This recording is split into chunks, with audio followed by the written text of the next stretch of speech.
For this update, let's take a look at a classic zombie killing weapon, the chainsaw. The first thing you need to know about a chainsaw is how much it costs. A chainsaw costs 2 zombie points. This means that at some point in the past you needed to have killed at least 2 points worth of zombies. You turn in their cards and that allows you to ready the chainsaw for action. If you don't happen to have 2 points worth of dead zombies saved up, you can also play the chainsaw card for its default weapon attack. This allows you to do an attack with whatever weapon you do happen to have readied. Every weapon has an attack table. The first thing you'll notice is that a chainsaw has a range of 0. This means you can only attack zombies that are in your same location card. Next, there's a die roll chart showing the various die rolls and wounds that the chainsaw will inflict.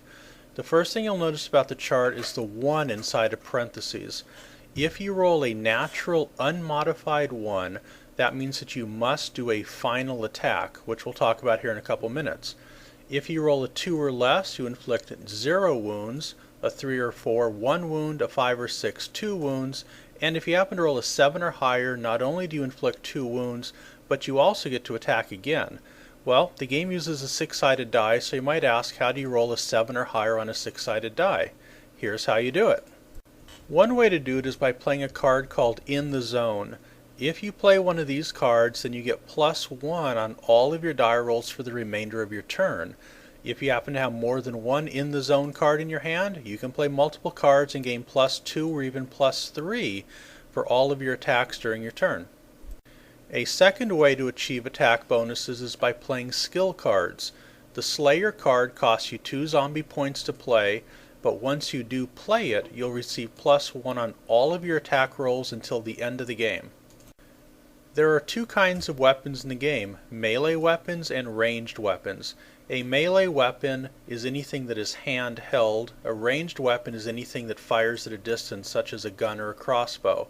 The chainsaw is a melee weapon, and different skills and characters will receive bonuses with melee weapons or ranged weapons, so matching these up is very important in the game. Characters receive 1 free attack during their turn. Each additional attack must be paid for by discarding a card that has the pistol symbol along the left edge. A final attack, however, is an exception. You can always discard your readied weapon in order to perform an attack against a zombie and inflict automatically the number of hits specified for the final attack. If you choose to discard your chainsaw during a final attack, you'll inflict 3 hits to zombies. Now that we've seen the parts of a chainsaw, let's see how it works in action. Here's a scoundrel character.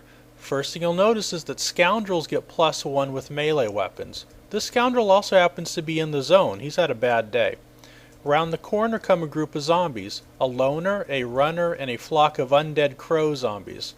Scoundrel revs up the chainsaw, targets the loner, rolls the die, gets a 5, +2 is 7. That's enough to kill the loner and allow him to attack again. Next he targets the runner. This time he rolls a 6, +2 is 8, 2 hits, kill the runner, and allow him to attack again. Next he starts waving the chainsaw around at those crows. Unfortunately, this time he rolls a 1. He automatically must do a final attack with the chainsaw, which inflicts 3 points of damage, which is enough to take out the crows. So much for those zombies. Each weapon is a little bit different, which allows you to customize your character just the way you want it.